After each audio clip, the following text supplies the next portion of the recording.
Well news dot today में आपका स्वागत है। मैं हूं प्रदीप राज और आप देख रहे हैं वेल न्यूज़ डॉट टुडे। एक बार फिर आज हमारे साथ हैं पूर्व स्वास्थ्य मंत्री भानु प्रताप शाही जी।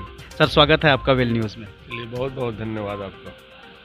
सर, 2005 में आप चुनाव जीते, उसके बाद मधु कोड़ा के सरकार में आप स्वास्थ्य मंत्री रहे। उस समय का जो कार्यकाल था, इस पर थोड़ा सा आप बताएं। ये देखिए, हमको जो पोर्टफोलियो मिला था उसमें हमने बड़ी मेहनत किया था, बहुत कोशिश किया था। आज पूरे झारखंड में अगर आप बेस मानेंगे हेल्थ पॉइंट ऑफ व्यू से, तो प्रत्येक प्रखंड में आज जो सीएचसी बने हुए हैं, आप देवघर जिला को ही उठा लें, मधुपुर को ही उठा लें, तो जितने सीएचसी बने हुए हैं कम्युनिटी हेल्थ सेंटर, वो हमने बनवाया है। डिस्ट्रिक्ट हॉस्पिटल हम लोगों ने बनवाया।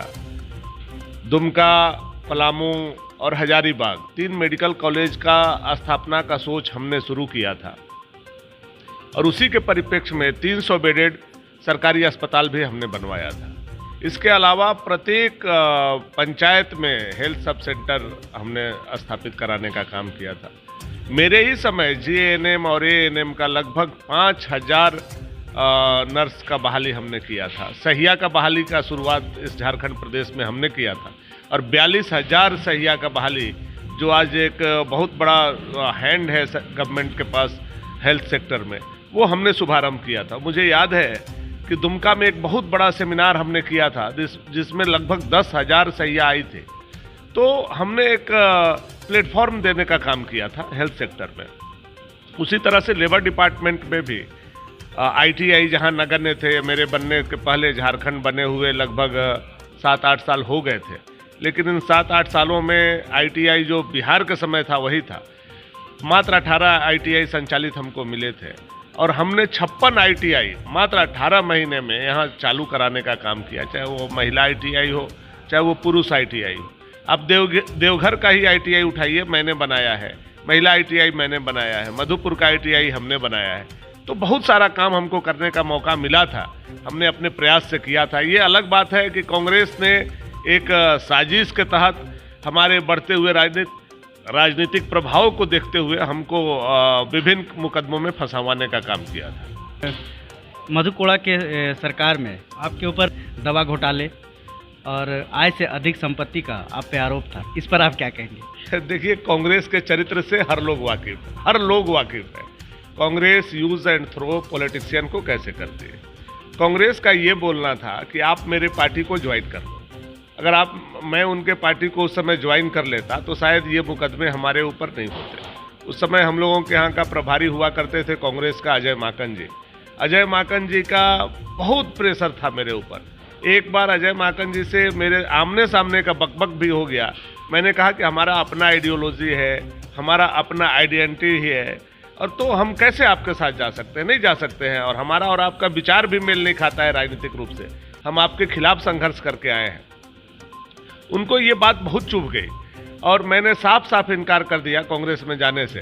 और जब दोबारा चुनाव हुआ, यूपीए 2 आया, तो अजय माकन जी स्टेट होम मिनिस्टर बने, और स्टेट होम मिनिस्टर बनने के बाद उन्होंने जितना बदलाव हो सकता था मुझसे, मैंने उनके बातों को इनकार किया, मैंने कठोर जवाब दिया। मैं उनको बल्कि यहाँ तक बोला कि झारखंड आपकी बपौती नहीं है।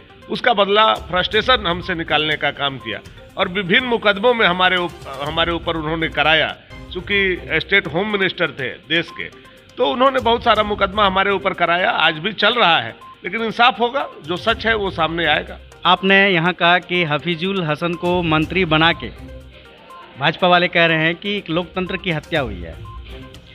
आपके रीजन में भी इस तरह का किया गया था, और आपके पिताजी को स्वास्थ्य मंत्रालय जो है उस वक्त दिया गया था 3 महीने के लिए, जब आप जेल गए थे उस वक्त। देखिए, ये 2 कारण थे। उस समय हमारे पिताजी जब बने थे, तो मेरे पिताजी पूर्व में 2 बार विधायक बिहार विधानसभा के रह चुके थे। एक तो उनके पास अनुभव था, दूसरा ये था कि उनको चुनाव नहीं लड़ना था, वहाँ बाई इलेक्शन नहीं होना था। क्योंकि मैं ऑलरेडी वहाँ एमएलए था, तो वहाँ कोई बाई इलेक्शन नहीं होना था कि हटा करके वहाँ चुनाव कराना हो।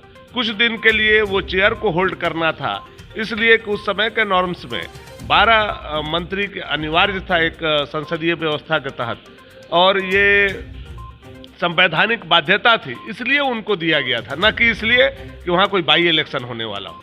यहाँ बाई इलेक्शन होने वाला था, उनके पिताजी गुजर चुके थे, वैसी परिस्थिति में बिना जनता के मैंडेट लिए हुए उनको मंत्री बनाना ये अपराध है, लोकतंत्र का हत्या है। आपने 2005 का चुनाव नौजवान संघर्ष मोर्चा से लड़े थे और आप जीते थे, और एक निर्दलीय विधायक के रूप में आप आए थे उस समय। उसके बाद 2009 का चुनाव आप किस वजह से हार गए, क्या कारण रहा था? देखिए, कांग्रेस के जो साजिश हमारे ऊपर की गई, जो मुकदमे हमारे ऊपर किए गए, जो परेशान हमको किया गया, जो दबाव हमको दिया गया, तो वो एक वातावरण ऐसा बनाया कांग्रेस ने जिसके चलते मुझे भारी नुकसान हुआ। और उस समय ये भी था कि मंत्री बनने के बाद मैं पूरे प्रदेश में काम करने में मशगूल हो गया, अपना क्षेत्र थोड़ा सा मुझे छूटा था। ये मेरी व्यक्तिगत गलती थी जिसके चलते चुनाव वो मैं हारा था, लेकिन उसको बहुत जल्दी कवर अप हमने किया और कवर अप करके तुरंत कम बैक हम हो गए। तो 2014 में भी आप नौजवान संघर्ष मोर्चा से चुनाव जीते। 2019 में आपने भाजपा को ज्वाइन किया, क्या वजह रही भाजपा ज्वाइन करने की? देखिए, भारतीय जनता पार्टी राष्ट्रवाद के पोषक हम भी हैं। राष्ट्रवाद एक ऐसा विचार है जो हमारे अंदर जब जगता है तो बहुत सारे परिवर्तन हमारे अंदर आते हैं। वो परिवर्तन मेरे अंदर भी आए। मैंने सोचा कि जो काम मैं एक छोटे प्लेटफॉर्म पर खुद कर रहा हूँ, तो बड़ा प्लेटफॉर्म अगर हमको मिले, क्योंकि हम भी गरीब, शोषित, वंचित, किसान, नौजवानों का लड़ाई संघर्ष बहुत मैंने किया। लगभग 19 साल अपने पार्टी को हमने उसी विचारधारा पर चलाया। तो मैंने जब देश के परिप्रेक्ष्य में उसको आंका, देखा, समझा, तो मुझे लगता है कि जो काम मैं जमीनी स्तर पर कर रहा हूँ, हमारे आदरणीय प्रधानमंत्री जी भी वही काम कर रहे हैं। गरीबों का सेवा करना, गरीबों का उत्थान करना, आवास बनवाना, शौचालय बनवाना, उनके राशन की व्यवस्था करवाना, उनके इलाज की व्यवस्था करवाना। इतना नीचे उतर करके जब एक प्रधानमंत्री ऐसे विकास योजनाएं चलाते हों, लोक कल्याणकारी काम करते हों, तो स्वाभाविक रूप से हमारा और उनका विचार मेल खाता है। और ऐसे मेल खाते हुए विचार की तरफ मुझे लगा कि हम लोग दोनों एक दूसरे के लिए बने हैं, तो मुझे वो प्लेटफार्म अच्छा लगा और मैं बीजेपी ज्वाइन किया। बीजेपी ज्वाइन करने के बाद एक बड़े अंतराल से जनता ने मुझे समर्थन करके फिर से विधायक बनाने का काम किया। उस समय ये भी कहा जा रहा था कि इनके ऊपर जो इल्जामात है उसको ख़त्म करने के लिए भाजपा में शामिल हो गए आप। तो क्यों नहीं ख़त्म हो गया? मैं तो पिछले 1.5 साल से एमएलए हूँ, तो जो मेरे ऊपर इल्ज़ाम लगे हुए हैं वो कोर्ट का प्रोसीज्योर है और कोर्ट में कोई इंटरफेरेंस नहीं होता है। आप भी जानते हैं, हम भी जानते हैं, ये कोर्ट का मटेरियल है।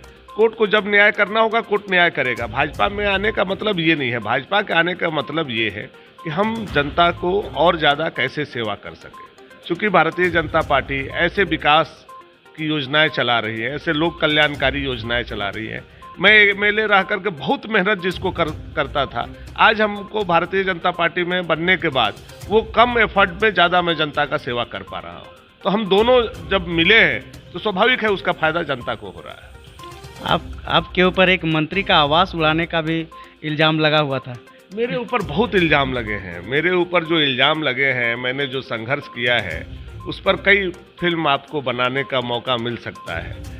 चूँकि इसलिए कि जब कोई एक व्यक्ति घर से निकलता है, संघर्ष करता है, तो समाज में बैठे हुए लोग, चेयर पर बैठे हुए लोग, कुर्सी पर बैठे हुए लोग उसको देखना नहीं चाहते हैं कि वो व्यक्ति आगे बढ़े।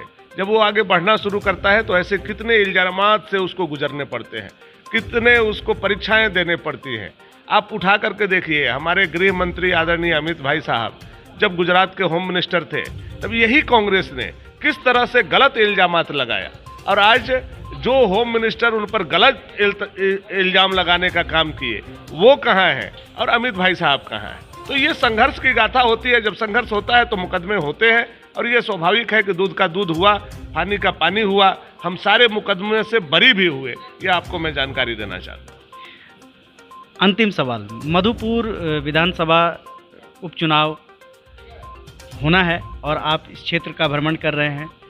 यहाँ पे भारतीय जनता पार्टी किस तरह से कमल खिलाएगी? देखिए, यहाँ जो बहुसंख्यक जमात है, जो हमारा हिंदू समाज है, पूरी तरह से गोलबंद हो गया है। इसलिए पूरे हिंदुत्व गोल बंद होकर के मधुपुर में कमल खिलाने के लिए लगे हुए हैं। और मैं विश्वास के साथ यह बात कहना चाहता हूं कि 1,52,000 वोट गंगा नारायण सिंह को मिलने वाला है।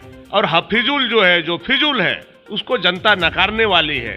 क्योंकि जनता इसलिए भी नकार रही है कि बिना जनता के मैंडेट लिए हुए उनको सरकार ने मंत्री बनाने का काम किया। ये एक अहंकार है, यह एक घमंड है, और घमंड और अहंकार रावण का भी चूर हुआ है। तो ये हेमंत सरकार का भी चूर यहाँ मधुपुर के जनता करने के लिए तैयार है। आप 17 के जब वोट पड़ेगा, शाम को भी हम बात करेंगे, और 2 को जब गिनती होगा तो 11 बजे रिजल्ट के लिए भी आप लोग तैयार हो जाइए। विपक्ष का कहना है कि भारतीय जनता पार्टी का यहाँ पे हार का हैट्रिक लगने वाला है।